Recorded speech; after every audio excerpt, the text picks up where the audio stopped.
నూలులో శతాబ్దాల గౌరవం, పట్టు పరంపరకు ప్రతీక, సంప్రదాయానికి శాశ్వత చిరునామా సఖీ.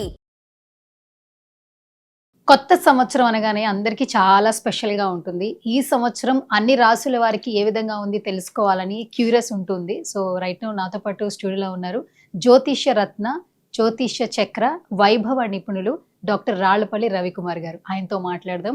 నమస్కారం గురువు గారు. నమస్కారం. సో ఇంకా ఉగాది అనగానే మాకు రాసులు గుర్తొస్తూ ఉంటాయి. ఈ సంవత్సరం అన్ని రాసులకి ఏ విధంగా ఉంది తెలుసుకోవాలంది. మొదటిగా మేషరాశి నుంచి మొదలు పెడదాం. మేషరాశి వారికి ఈ సంవత్సరం ఏ విధంగా ఉండబోతుంది? మేషరాశి అనగానే మనకి ముఖ్యంగా అశ్విని 1, 2, 3, 4 పాదాలు, భరణి 1, 2, 3, 4 పాదాలు, కృత్తిక 1వ పాదం నక్షత్రాల సమూహం వచ్చేసి మనకి మేషరాశిలోకి వస్తుంది. సాధారణంగా మేషరాశి వారు చాలా మొండిగా ఉంటారు, చాలా వేడి శరీరం ఉంటుంది, ఎవరి మాట వినరు, విన్నట్టు నటిస్తారు కానీ వాళ్ళకి తోచిన పని వాళ్ళు చేస్తుంటారు సాధారణంగా. సో ఈ మేషరాశి వారికి ఏంటంటే ప్రస్తుతం ఏలినాటి శని ఎఫెక్ట్ ఎక్కువగా ఉందండి. ఎందుకంటే లాస్ట్ ఇయర్ మార్చిలోనే ఏలినాటి శని స్టార్ట్ అయింది. అంటే ఇంకా జస్ట్ 20% స్టార్ట్ అయింది అనుకోండి ఏలినాటి శని ఎఫెక్ట్ వీళ్ళకి, ఇంకా ఫుల్గా ఏం స్టార్ట్ అవ్వలేదు. ప్రస్తుతం వారికి ఏంటంటే రాహు కేతుల బలం మటుకు పరిపూర్ణంగా బాగుందండి. ఏలినాటి శని ఎఫెక్ట్ ఎక్కువగా ఉండడం వలన, శని యొక్క ఎఫెక్ట్ ఎక్కువగా ఉండడం వలన శని అంతా బాలేడు ఈ సంవత్సరం అంతా. అలాగే గురువు వచ్చేసి కూడా తృతీయ స్థానం నుంచి మనకి చతుర్థ స్థానానికి వెళ్తున్నారు అనమాట. సో చతుర్థ స్థానం అనేది ఏంటంటే గృహస్థానం, వాహన స్థానం, సౌఖ్యస్థానం, జనరల్ హ్యాపీనెస్, అలాగే మాతృస్థానం, అలాగే ల్యాండెడ్ ప్రాపర్టీస్ అవనండి, వాహనం, ఇవన్నీ కూడా చతుర్థ స్థానంలోకి వస్తాయన్నమాట.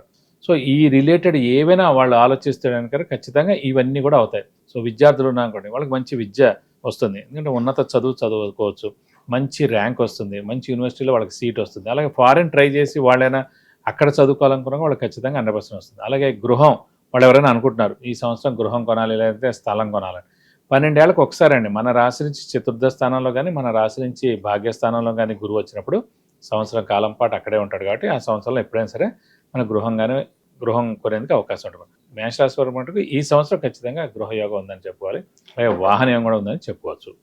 మేషరాశి వారికి స్థానచలనం ఏ విధంగా ఉంది గురువుగారు? అంటే ఏలినాటి శని నడుస్తుంది కాబట్టి ఖచ్చితంగా స్థానచలనం ఉంటుందండి. స్థానచలనం అంటే మనకి ఇల్లు మార్పు కానీ, ఉద్యోగ మార్పు కానీ, లేదంటే వేరే ఊరు ట్రాన్స్ఫర్ అవ్వడం కానీ, లేదంటే వేరే ఊరిలో జాబ్ ఎత్తుకోవడం కానీ, లేదంటే కనీసం ఇక్కడ డిపార్ట్మెంట్లు చేంజ్ అంటారు కదా, కనీసం ఈ బిల్డింగ్ నుంచి ఆ బిల్డింగ్ మారడం కానీ అలా ఉంటాయి.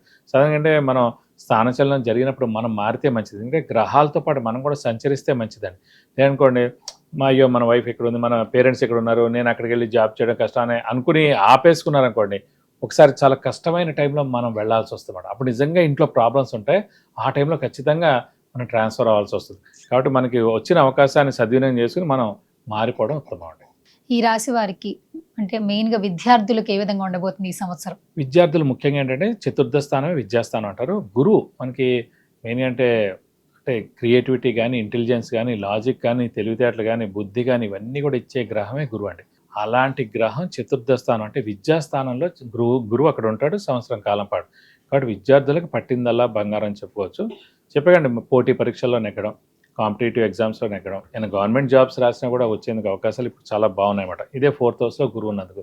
సో ఖచ్చితంగా విద్యార్థులకి ఉన్నత ర్యాంకులు, ఉన్నత సీట్ రావడం, అలాగే ఇండియాలోనే రావచ్చు, లేదంటే ఫారెన్లో కూడా రావచ్చు, అక్కడికి వెళ్ళి కూడా చదువుకునేందుకు అవకాశాలు 100% ఉన్నాయి. సో మేషరాశి వారికి ఇంకొంచెం బాగుండాలంటే మీరు ఏమైనా పరిహారాలు తెలియజేస్తారా? మెయిన్గా మేషరాశి వారికి ఏలినాటి శని ఎఫెక్ట్ ఎక్కువగా ఉంది కాబట్టి ప్రతి శనివారం ఫిక్స్డ్గా ఉపవాసం ఉండడం అనేది ఉత్తమం అండి. ఎందుకంటే ఉపవాసం అనేది ఫైనల్ అన్నమాట. ఎందుకంటే మన పొట్ట ఖాళీగా ఉంచుకోవడం అనేది ఫైనల్ అన్నమాట. చిన్న పిల్లాడు పుట్టినప్పటి నుంచి పాల కోసం, పెద్దవాళ్ళు ఫుడ్ కోసం ఉంటారు.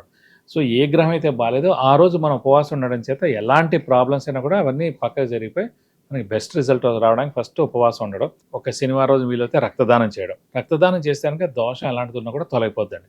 రక్తదానం చేయడం ద్వారా ఏలినాటి శని నడుస్తుండడం ద్వారా మనకి హెల్త్ ప్రాబ్లమ్స్ రావచ్చు, మనకి టెస్టులు బోల్డ్ చేయొచ్చు, ఆ చిన్న చేతగా కొంచెం పెరిగి అయినా సర్జరీ దాకా వెళ్ళచ్చు. ఇవన్నీ జరగకుండా ఉండాలంటే ముందుగానే మీరు ఒక శనివారం రోజు రక్తదానం చేస్తే అవన్నిటికీ దూరంగా ఉండొచ్చు. ఈ రక్తదానం చేసిన దానికి కొంచెం ఎక్కువగానే రక్తదానం చేస్తే కనుక ఎవరికి హెల్ప్ అవుతుంది. ఒక యాక్సిడెంట్ కేసు అవ్వచ్చు, ఒక సర్జరీ కేసు అవ్వచ్చు, వాళ్ళు దేవుడి దల్ల బయటపడతారు. బయటపడగానే వైఫ్ అవనండి, తల్లిదండ్రులు అనుకోండి, పిల్లలు అనుకోండి, అయ్యో నాకు ఈ బ్లడ్ ఇచ్చారు, వాళ్ళు బాగుండాలి అని వెంటనే అంటే వాళ్ళ కోరుకోకలే ఏమక్కలండి.